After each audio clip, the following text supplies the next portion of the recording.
Hello साथीहरु, welcome back to my channel. आज चाहिँ म तपाईहरुसँग मेरो प्लान्ट रिलेटेड भिडियो सेयर गर्दैछु। आज चाहिँ म मेरो मोन्स्टेराहरुको चाहिँ रिपोर्टिङ गर्दैछु। एउटा चाहिँ मेरो मोन्स्टेरा एडान्सोनाई अनि अर्को चाहिँ मेरो मोन्स्टेरा डेलिसियोसा।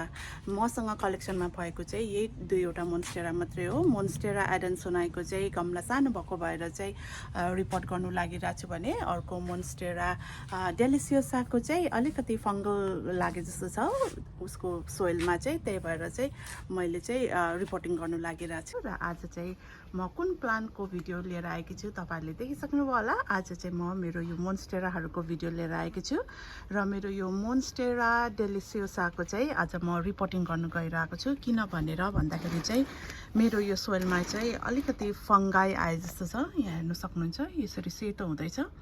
यो फंगाई भयो भने चाहिँ प्लान्ट चाहिँ सप्रिँदैन। यसरी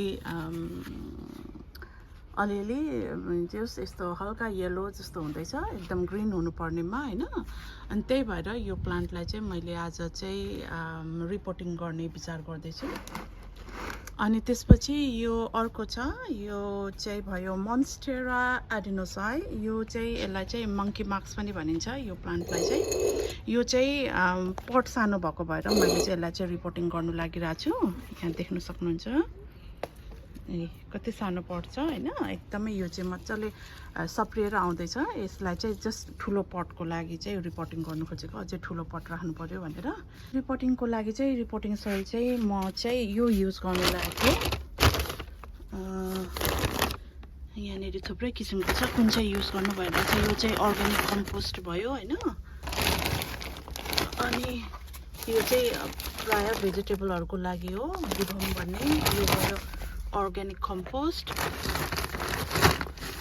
अनि यो युज गर्नु पर्ला, यो चाहिँ मल्टिपर्पज कम्पोस्ट भनेको छ हैन। मल्टिपर्पज यो चाहिँ अब इन्डोरको लागि पनि भयो, आउटडोरको लागि पनि भयो, प्लान्ट्सहरु फ्लावरहरु सबैको लागि। सो आज चाहिँ म चाहिँ यो चाहिँ युज गर्छु मेरो रिपोर्टिङ मिक्समा चाहिँ।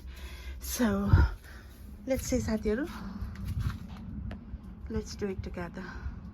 सो साथीहरु, मैले चाहिँ यो नयाँ रिपोर्टिङ गर्ने पटमा चाहिँ कम्पोस्ट लिएको छु।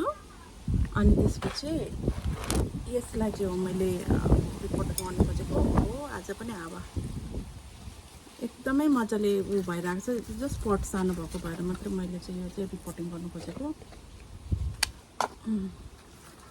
यी जरा पनि यस्तो मजाले धेरै आइसकेको छ। अब उसलाई चाहिँ ठुलो पट चाहिएकै हो। यो यसरी जरा भइसकेपछि चाहिँ यो जराहरू स्प्रेड गर्नुको लागि चाहिन्छ। मैले चाहिँ यो उहरूलाई यसरी निकाल्दै लुज बनाइदिएँ।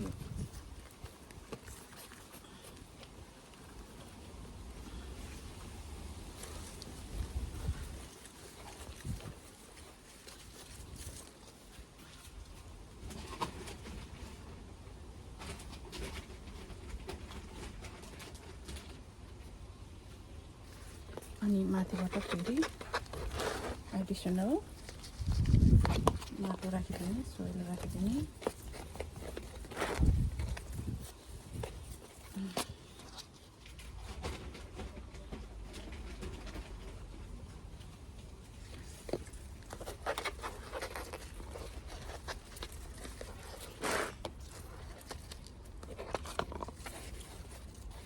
यो मोन्स्टेरा एडानोसाईको केयर टिप्स चाहिँ एकदमै सजिलो छ, इजी केयरिङ प्लान्ट नै हो। इन्डाइरेक्ट सनलाइट हैन, डाइरेक्ट सनलाइटमा राख्नु हुँदैन। इन्डाइरेक्ट सनलाइट यस्तो मजाले हेर्नु त कति मजाले लिप्सहरू आइसकेको छ। इन्डाइरेक्ट सनलाइट अनि त्यसपछि वाटरिङ पनि एकदमै कम भन्नाले चाहिँ वाटरिङ चाहिँ when the top soil is dry के यो माथिको सोइल चाहिँ ड्राई भएपछि मात्रै हामीले वाटरिङ गर्दा हुन्छ। Otherwise 2 times in a week, 1 times a week in a winter भन्छु। धेरै वाटर लाउनु पर्दैन। अनि त्यसपछि वाटर चाहिँ अब वेल ड्रेन हुनु पर्यो। त्यो त एज अ नर्मली सबैकै उसमा वेल ड्रेन हुनु पर्यो। सो यो भयो साथी, इट्स ब्युटिफुल ब्युटिफुल यसको लिभ्सहरू। यसलाई चाहिँ मंकी मार्क्स पनि भनिन्छ यो प्लान्टलाई चाहिँ। ब्युटिफुल। सो यो भयो साथीहरु मेरो। अब अर्को मेन भन्ने चाहिँ यो चाहिँ मैले चाहिँ अघि पनि भने रिपोर्टिङ गर्नु जरुरी त थिएन, तर यो सोइलमा चाहिँ अलिकति फंगाई आएको जस्तो भएर मलाई चाहिँ यो सोइल चेन्ज गर्नु मन लाग्यो। अनि किनभने यसलाई चाहिँ अब ठुलै पट चाहिन्छ यो त एकदमै म्यासिभ ठुलो हुन्छ यो मोन्स्टेरा चाहिँ मोन्स्टेरा डेलिसियोसा यसलाई चाहिँ स्विस प्लान्ट पनि भनिन्छ अर्को नेममा चाहिँ स्विस प्लान्ट पनि भनिन्छ धेरै कमन भनेको चाहिँ यही यो मोन्स्टेरा हो यो अरू प्लान्ट्सहरू भन्दा पनि सो मेरो चाहिँ जम्मै अहिले चाहिँ यो मोन्स्टेरा कलेक्सनमा चाहिँ 2टा मोन्स्टेरा मात्रै छ सो म यसलाई चाहिँ पहिला निकालेर यो सोइल चाहिँ म फ्याँक्छु है त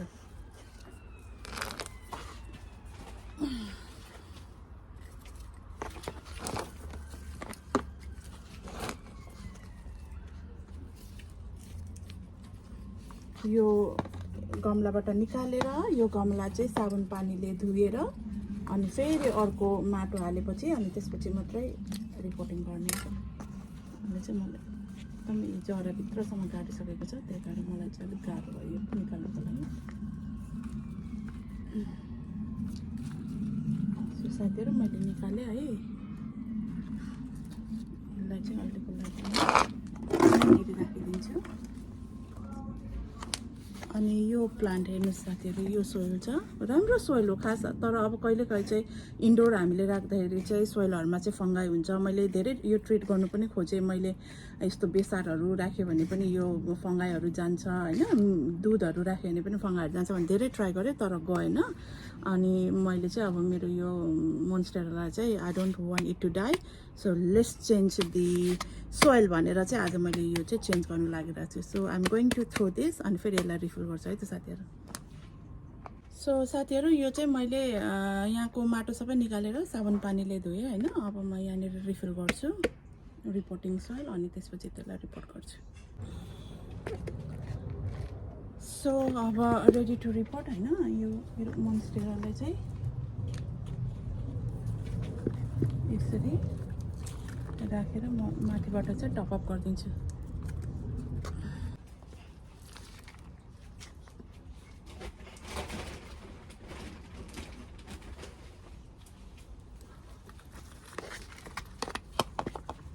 अब यो अलिक ठुलो भएपछि चाहिँ यो मोन्स्टेराहरूमा चाहिँ पोल राख्नुपर्छ स्पेसली मोस पोल राख्दा चाहिँ राम्रो हो मैले चाहिँ अब अलिकति ठुलो हुनु दिनु छोडेको त्यसपछि चाहिँ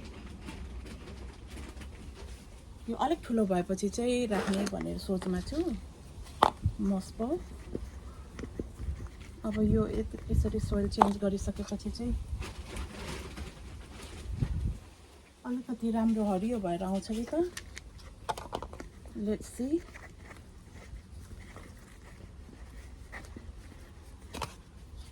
अनि यो मोन्स्टेरा डेलिसियोसाको केयर टिप्सहरू पनि अघि भनेको जस्तै मङ्की मार्क्सको जस्तै यसको पनि ब्राइट लाइट चाहिन्छ तर इन्डाइरेक्ट त्यही भएर हामीले कोठामा राख्दा चाहिँ अलिकति घाम छिर्ने ठाउँमा राख्ने हो घाम देख्ने ठाउँमा ब्राइट इन्डाइरेक्ट सनलाइट अनि वाटरमा चाहिँ यसको पनि धेरै वाटर चाहिँदैन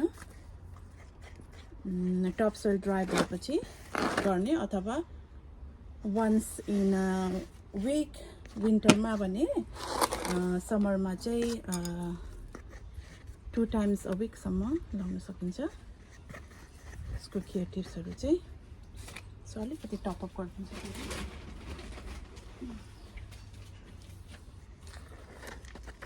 अब यो अलिक ठुलो भयो भने चाहिँ यहाँ बिचमा मोस पोल राखिदिएर यसरी सबै एकैचोटि लान सकिन्छ अहिले चाहिँ यसरी सबै जग्गामा यसरी स्प्रेडेड भएको छ मोस पोल राख्यो भने चाहिँ अनि सजिलो हुन्छ सो इट्स अल डन साथीहरू सो साथीहरू फाइनली मेरो रिपोर्टिङ सक्यो आजको मेरो मोन्स्टेराहरूको रिपोर्टिङ यो मोन्स्टेरा adansonii अनि त्यसपछि यो मोन्स्टेरा डेलिसियोसा यसको रिपोर्टिङ सक्यो म फेरि तपाईहरुसँग अर्कोचोटि यस्तै मेरो प्लान्टहरू रिलेटेड भिडियो लिएर फेरि आउने छु until then bye take care